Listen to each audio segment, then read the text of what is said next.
Hello बच्चों, class 7th की previous class में हम लोगों ने इंटीजर्स की एडिशंस प्रॉपर्टीज़ के बारे में पढ़ा था और ये देखा था कि इंटीजर्स के additions closure property, commutative property और एसोसिएटिव प्रॉपर्टीज़ को फॉलो करते हैं। बच्चों, आज हम लोग इंटीजर्स की सब्ट्रैक्शंस प्रॉपर्टीज़ के बारे में पढ़ेंगे। बच्चों, सबसे पहली प्रॉपर्टी है क्लोजर प्रॉपर्टी। क्लोजर प्रॉपर्टी क्या है बच्चों? देखिए, if a and b are two integers, यानी अगर a और b हमारे पास दो इंटीजर्स हैं, then a minus b is also an integer. Means a minus b यानी उनका जो सब्ट्रैक्शन है वो भी एक इंटीजर ही होगा।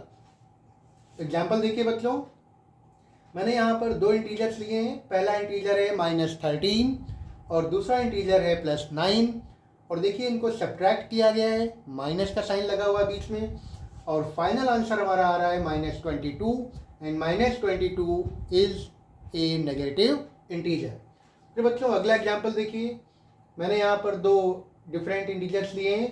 पहले -5 और दूसरा इंटीजर लिया है -7, और इनको भी देखिए सब्ट्रैक्ट किया गया है, बीच में माइनस का साइन लगा हुआ है, और फाइनली आंसर हमारा आ रहा है 2 and 2 is also a positive integers. इसका मतलब बच्चों क्या हुआ कि अगर हम कोई भी दो इंटीजर्स लेते हैं और उनको सब्ट्रैक्ट करते हैं तो हमें हमेशा एक इंटीजर ही मिलता है।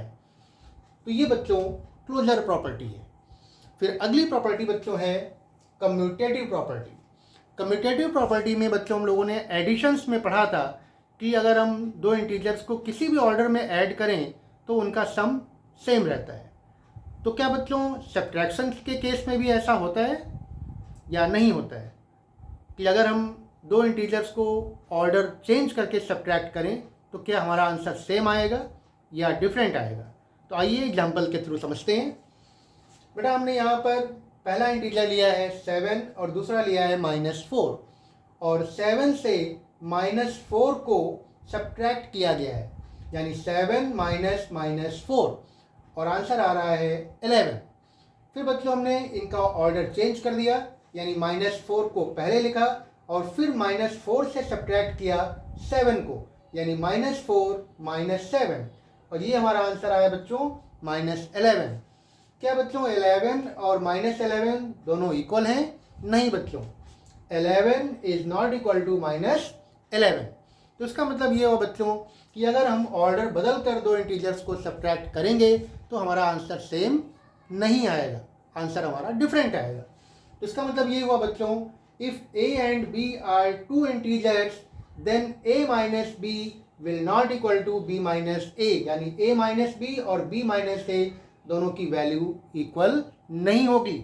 लेकिन यहाँ पर एक कंडीशन है बच्चों कि a should not be equal to b, यानी a और b दोनों की वैल्यू इक्वल नहीं होनी चाहिए। फिर बच्चों अगली प्रॉपर्टी है एसोसिएटिव प्रॉपर्टी, और एसोसिएटिव प्रॉपर्टी में हमने एडिशन में पढ़ा था कि अगर हम तीन इंटीजर्स को किसी भी ऑर्डर में एसोसिएट करके ऐड करें तो उनका सम सेम आता है। अब यहाँ पर हम लोग देखेंगे बच्चों, क्या सब्ट्रैक्शन में भी ऐसा होता है या नहीं होता है, यानी हम तीन इंटीजर्स को किसी भी ऑर्डर में एसोसिएट करके अगर हम सब्ट्रैक्ट करें तो क्या हमारी वैल्यू सेम आएगी या अलग अलग आएगी? तो एग्जाम्पल देखिए बच्चों, पहले यहाँ पर तीन इंटीजर्स लिए हैं 3, -5 एंड 11।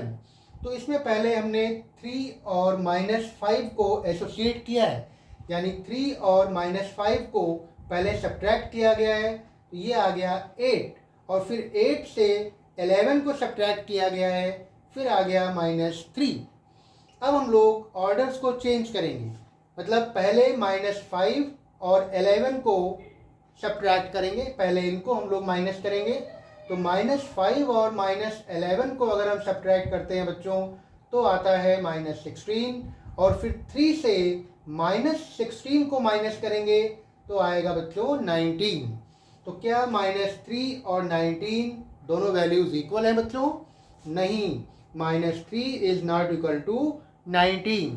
तो इसका मतलब हुआ integers are not associative under subtraction, यानी इंटीजर्स का जो सब्ट्रैक्शन है वो एसोसिएटिव प्रॉपर्टी को फॉलो नहीं करता।